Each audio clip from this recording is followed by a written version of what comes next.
All right, everyone. Thank you so much for joining us again for another edition of our Franchise Your Business webinar series. My name is Tom Dufour. I'm the founder and CEO of Big Sky Franchise Team. And if you're new to us or this program, if you haven't ever been here before, the goal of these sessions, and it has been for about 4.5 years now, is to bring you relevant, interesting information that's applicable to growing your business, whether it's a small business, a franchise company, or anything in between.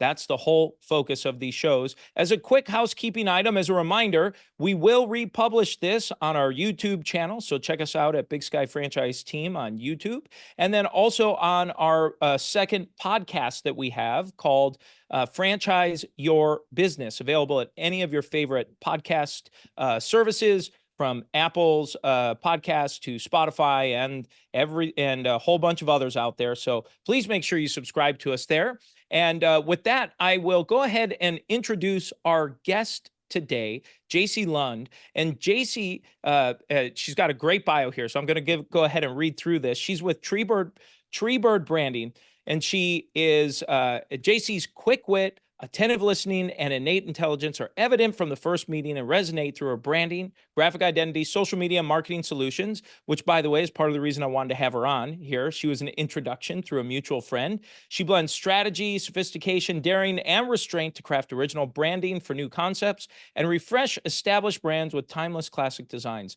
Jaci built Treebird from a home-based startup to a full-service firm by prioritizing listening and continuously learning. She values collaboration, working closely with visionaries and entrepreneurs to transform raw or polished ideas into vibrant, effective designs. One of my favorite things about Jaci and our meetings beforehand is just her clear attention to detail and her vision to see things where others can't see it, won't see it, or can't see it. So with that, Jaci, I'd love to turn things over to you for your session here today. Yeah, well, I'm so excited to be here and talking about, two of my favorite topics, branding and restaurant. I know not every business is going to be watching is restaurant, but I do, that's kind of one of our key focuses over at Treebird. And so I just, kind of talking through today on, brand strategy, positioning, do's and don'ts. So I'm just going to dive, right in. So, Great. whoops, all right, here we go. Hey. So you did a really good intro, but I'll just say, I'm Jaci Lund. It's pronounced Jaci. If you got it wrong or thought it was Jackie, that's my parents' fault, not yours. So I own Treebird Branding. We've been around since 2011, and we've branded over 500 businesses or so. I have a husband, I have a daughter, June, and in case you're into the Enneagram, I am an Enneagram 3. And I'm a then huge Enneagram fan, so that what's means your a lot to number? me. Yeah, Yeah, what's yours? I'm a one. I'm a one. Ooh, Yeah. okay. I love a one. They're all good. So I wanted to give a little bit of background. It's like, how did I get here and get into branding and have this agency? So I went back to early stages. And so I found this photo of me when I was a kid with my little crayons in my hair. So I felt like I was always destined to be a creative. I moved around a lot as a kid. And so, a skill set I learned there was learning how to read new audiences, which is really handy to have as a brander. I was a passionate artist, and so weird in high school. I ended up at Michigan State. I was a comms major. Really, I was just there to party. And so I ended up moving down here to Atlanta. I went to a school here called Creative Circus. That's where I really, their tagline was where weird kids become employable. And that really spoke to me. And so that's why I learned, the art of graphic design. I ended up going to an agency. It was a PR agency that focused mostly on restaurant. And I was there for 5 years. I became their creative director, and then it was time to go. And so that's when I started Treebird 12 years ago. So that's how we got here today. I have a couple goals for what I would like for everyone to be able to just for the day, like for the half hour, 45 minutes that we're going through this. So we want to face some branding fears, acknowledge maybe some potential mistakes that you're making in your brand, or also warn you not to make them if you're starting a new brand. I want you to understand that strong roots equals lots of healthy leaves. That doesn't make any sense right now, but it will shortly. I want you to understand how to build trust with your audience. And then, of course, I want you to lose with some tools and knowledge for next steps. Sound good? That sounds great. All That sounds right. great. So here we are. This is where you might be with the state of your brand. You could be starting a new brand. And so, this is where we're going to face some fears. This is where you might have some concerns about whether or not you're going to be capturing the right audience. You might be worried that your brand isn't going to stand out or be memorable in a crowded space. And you also might not know where to start, how to prioritize, especially if you're bootstrapping, where to put budget, where to hold back. You might be expanding a brand. I'd say most businesses are here or should be here, right? So, you have a brand, but you may be concerned that, it might be time to change it up or expand it, but that growth might dilute your original brand message or your values. You could have anxiety about overextending resources or losing essence of what was working in your, previous brand. And just not being sure where to go next. You also could have FOMO on opportunities because you've outgrown your brand. A lot of times audiences change, technology changes, and so you just could have some concerns there. Uh, then there's also the, sometimes feels like a dreaded rebrand. The brand isn't working at all.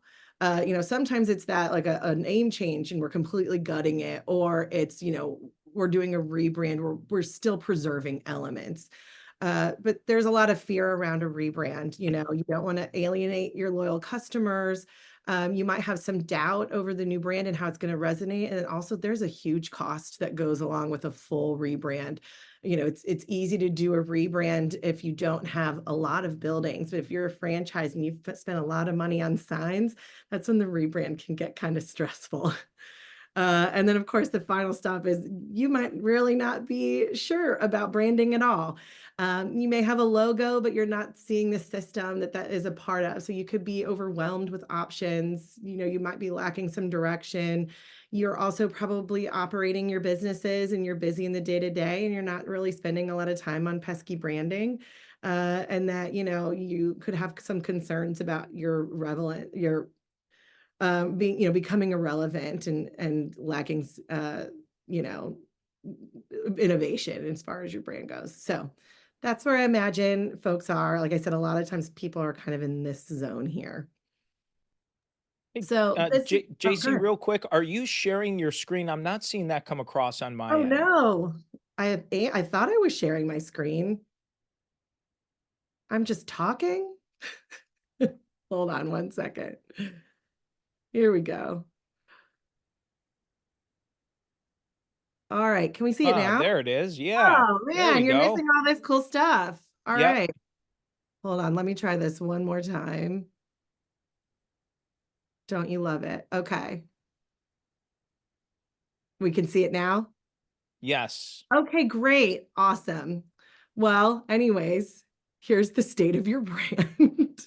Take a screenshot, and again, at the end, there's an opportunity too, where you'll be able to download the presentation. I'll put it up. So, all right, let's get into our brand goals. And this is true for any brand, whatever state that you're at, and why we do this work is that you want to build brand awareness. You want to create an emotional connection with your audience. You want to differentiate your product or service. You want to create that credibility and trust. We're going to talk about that a lot in a minute. And then, of course, motivate purchasing, which I always joke we put that at the bottom, but that's usually our number one goal. So this is one of our favorite quotes about branding that we talk about a lot about here at Treebird, which is a brand isn't what you say it is, it's what they say it is. And so this is from Marty Neurmeyer. And so this is the kind of mentality we want us and all of our clients to understand that your brand is not about you. It is about your audience. They are your heroes, they are your everything. And so they're supporting you. And so everything has to be for your audience. And so here's some of the mistakes that we see that companies can make when they're, having issues with their brand. Their branding could be inconsistent, and there's a lot of science around consistency. I'll be talking about that in a minute as well.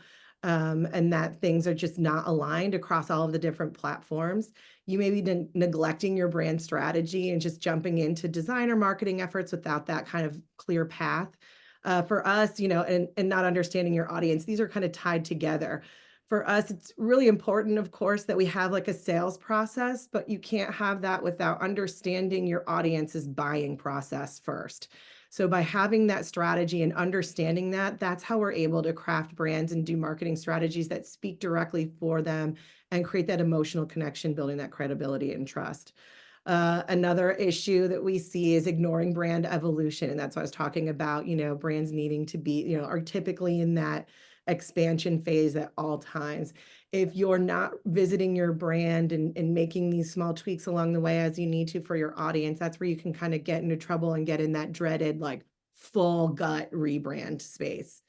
And then, of course, there's another issue is the lack of authenticity. Trying to be something you're not or mimicking the competition. Your audiences are very discerning and they can tell. And so they want to make sure that they're interacting with a genuine brand that speaks to them and isn't just, oh, so and so has a circle, now we have a circle kind of situation.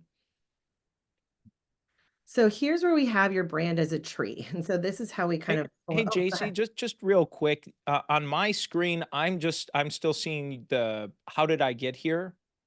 Picture. Man, we are struggling today.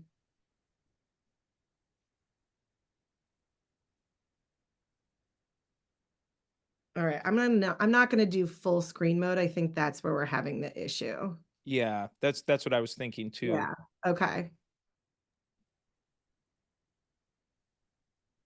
Here we go.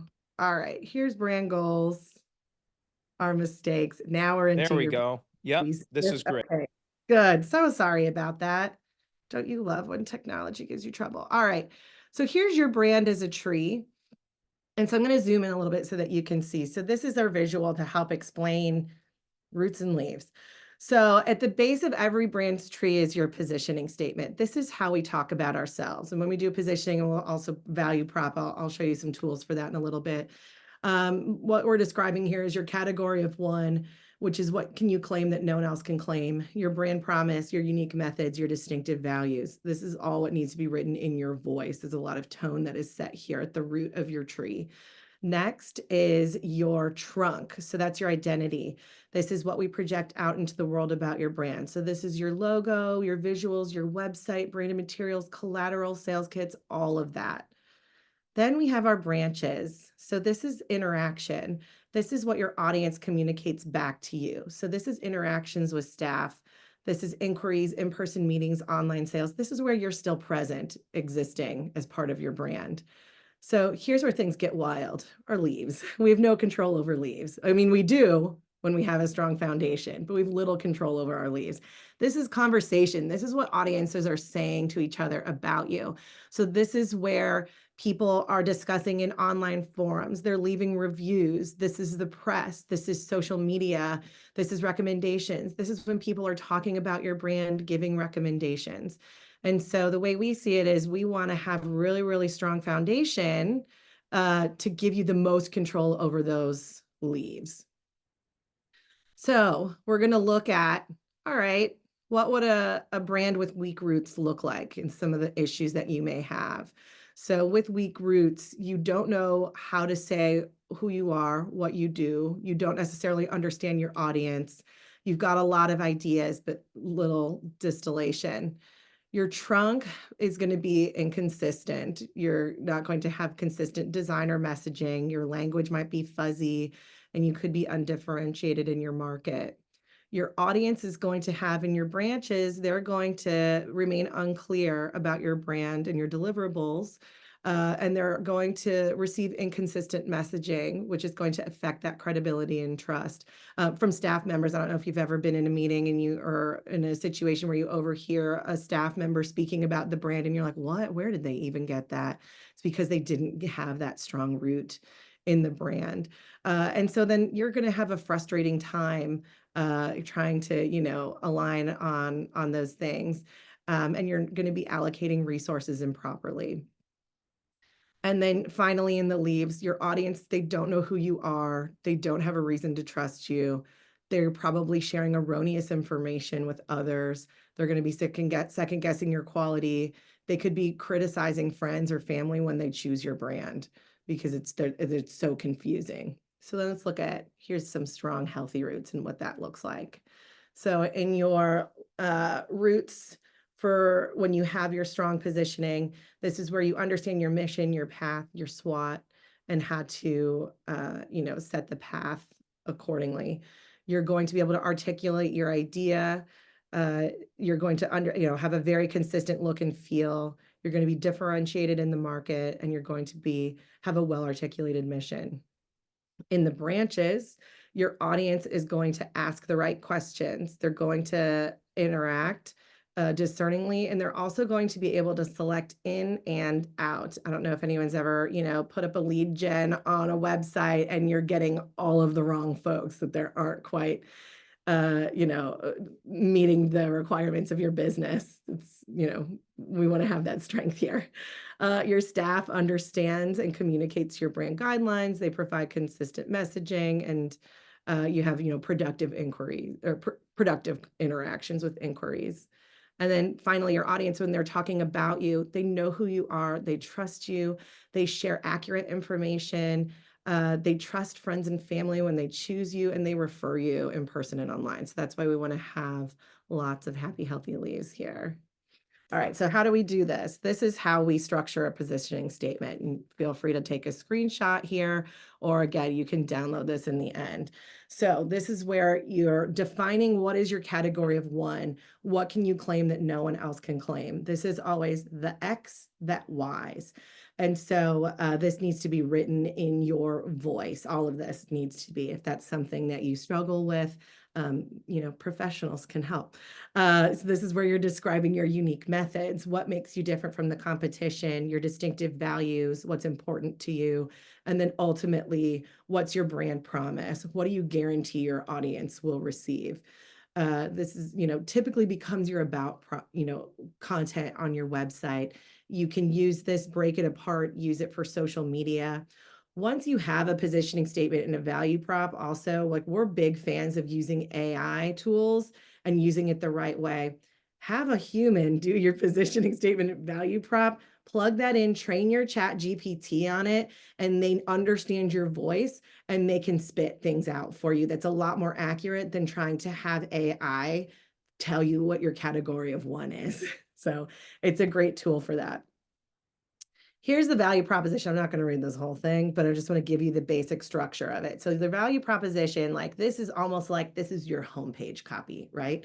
Here's your brand promise is what goes at the top here. That's your value prop statement. Then we have what are the 3 to 5 key messages that someone needs to know about your brand? Ideally, it's 3. Sometimes it's okay if there's 5.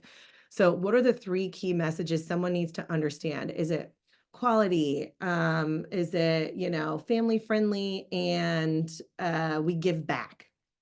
Something like that. How do we describe that? And then what are the reasons to believe? This is where you need to back up these statements.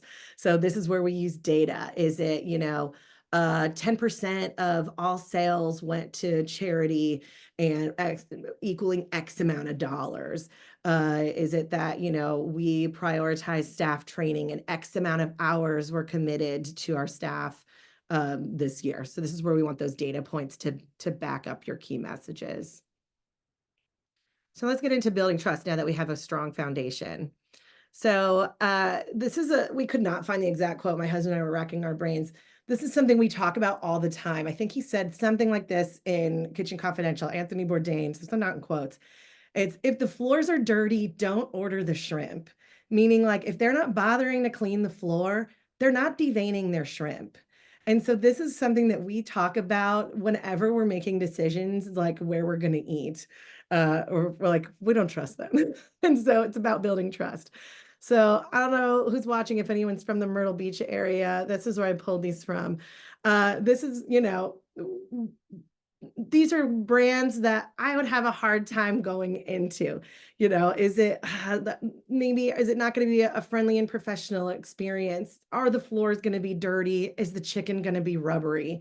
There's a barrier to entry when a brand looks, unprofessional. I will say it took us, my parents used to have a house in Myrtle Beach.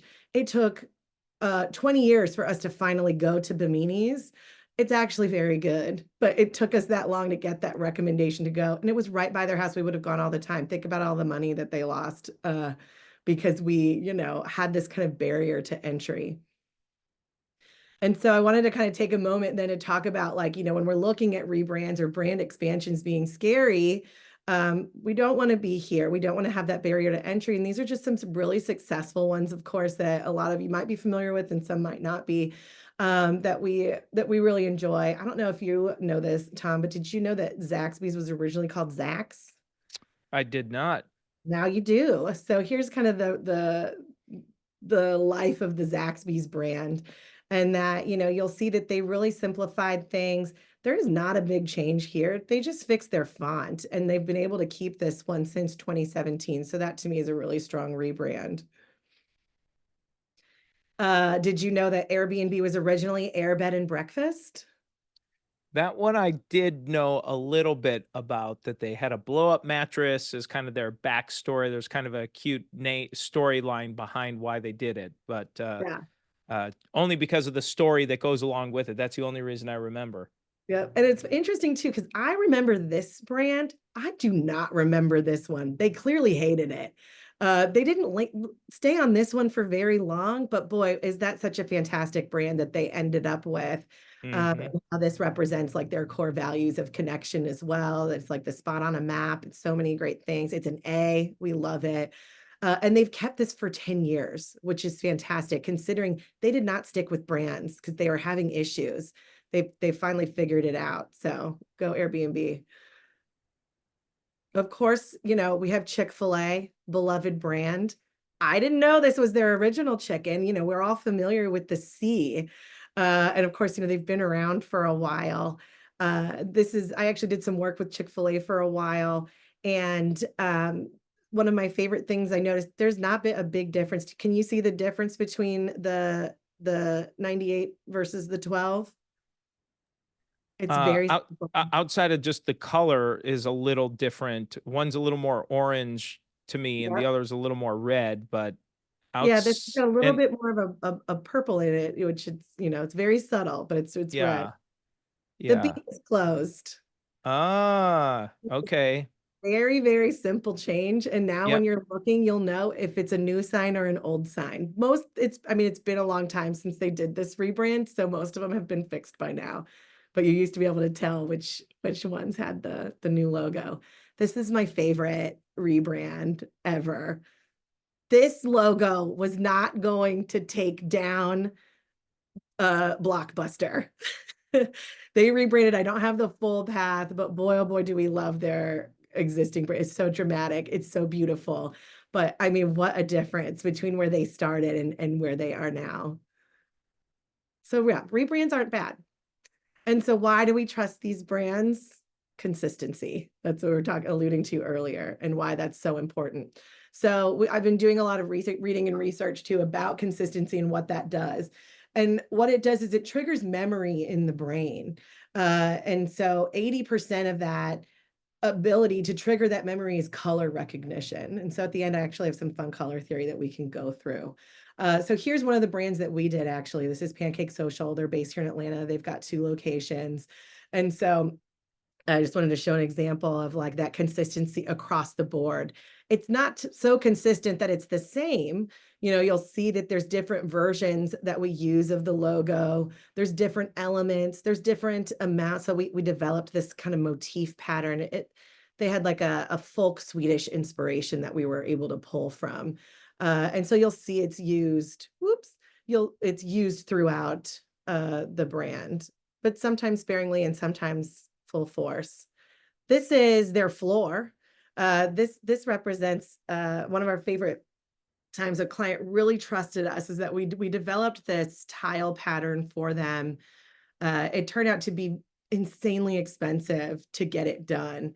And so the owners got together, they had a stencil made of the design we made, and it was like over 220 tiles were made of 20-inch squares that they all hand painted to make it happen. And this is, I feel pretty confident claiming that this is one of the most photographed floors in all of Atlanta, because look how fun it is. We've got pancakes and bacon and coffee and maple leaves and blueberries, and it just makes people happy. And so that was like a great way to, extend the brand into the space. And then they get so much social media marketing just from people, taking pictures with their shoes on the tile. It's awesome. Oh, and here's my quote about 80% of a person's ability to remember.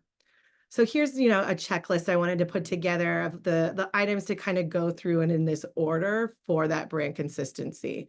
So we want to make sure that our core messaging is aligned. This is your mission, your vision, your, positioning statement, your value proposition is clear. Not only that, but it's in your voice and tone. Are you friendly? Are you serious? Are you brief? Are you romantic? Making sure that that voice and tone is consistent across the board. And again, once you have that nailed down, that's when you plug it into AI and tell them to keep it in this voice and tone. They do a good job once they've been trained, the robots. Making sure that your visual identity is really cohesive. Again, like your colors having that recognition. You should have a primary and a secondary colors. There should not be a case where, an intern is getting funky with your branding because you ask them to use Canva. That's where things go really bad. We want to make sure that your typography is also consistent across the board. My team, everyone uses the exact same font. Their signatures are all the same in their emails because it's still part of the brand interaction for Treebird. It's down to that. And so making sure if someone's putting a sign up, an out of order sign on a restroom, it needs to be on brand. That's not where we're going to get funky and use like Curl's font.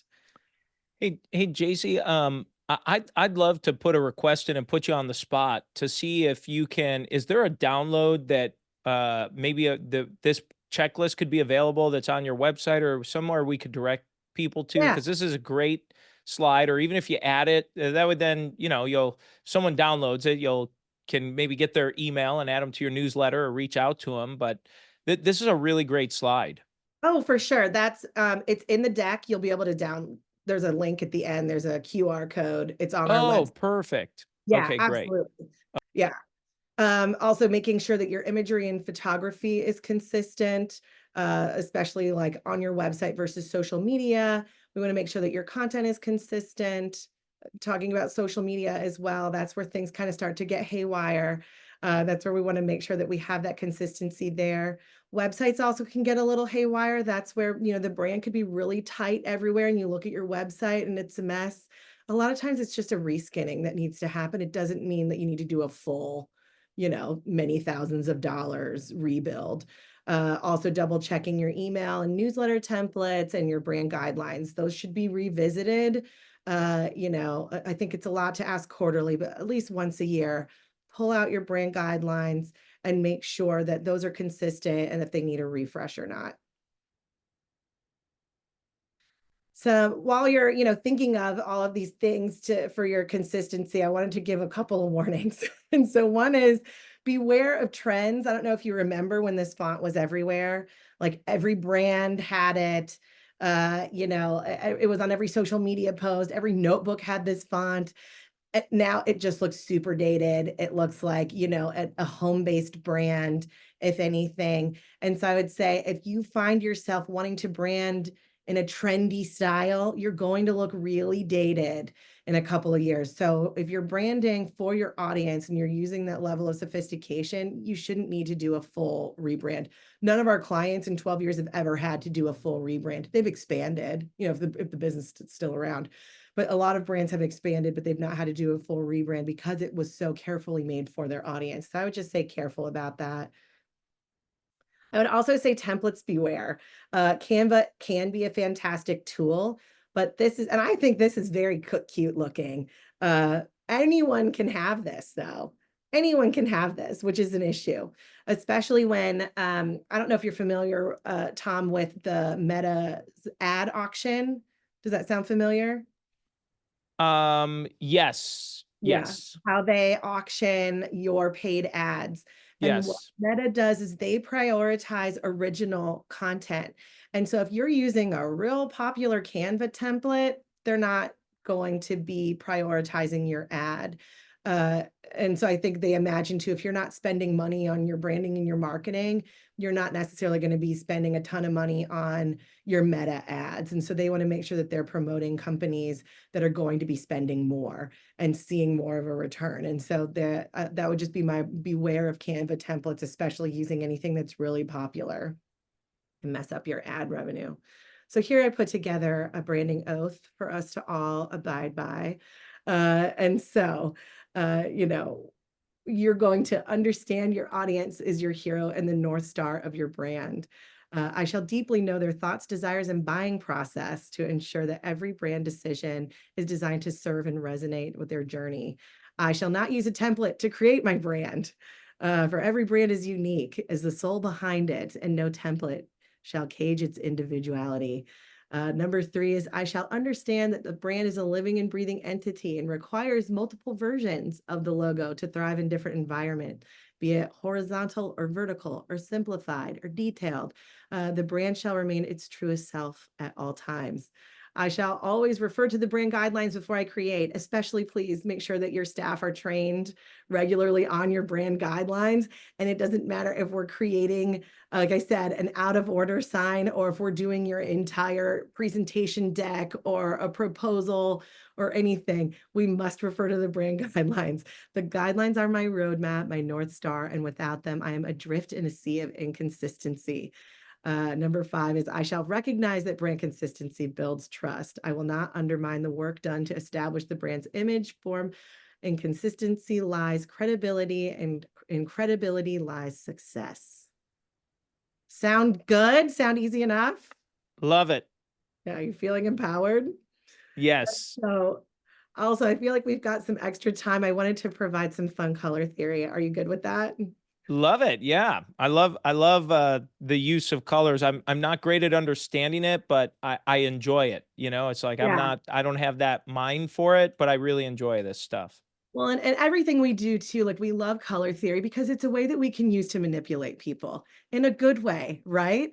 And so there's just some kind of like high level. I've got some fun examples on the next page too, some color And theory. and JC, I'll jump in. I just want to be mindful. Manipulation, I think, is a strong word and has a Yeah, negative connotation. I think a better word choice is we're influencing people that's so much to. better. Yes. Yeah, I think that's what we're trying to say is to influence people to maybe influence a type of emotion or influence a some imagery or influence a memory or something, right? That's really what Beautiful. we're Yes, we're referring to. influencing. We're not Yes. manipulating. Right. So with that in mind, yeah. So warm colors feel warm. And so that's if we want to, evoke energy and passion. That's where we want to have these kind of warm tones. That's reds, oranges, and yellows. Cool temperatures, those are a sense of calm, relaxation, and serenity. So just keep that in mind too. If you're wanting people to feel really calm, let's not use red. So red is a fantastic color. So it is the color of humanity. Do you know, Tom, without reading, do you know why red is the color of humanity? Well, I did read the first sentence. Oh, so you already So know. Yeah. but that's the only reason It is the color of yeah, blood, I and would that's have why not we guessed that. associate Yeah. we associate red with, humanity.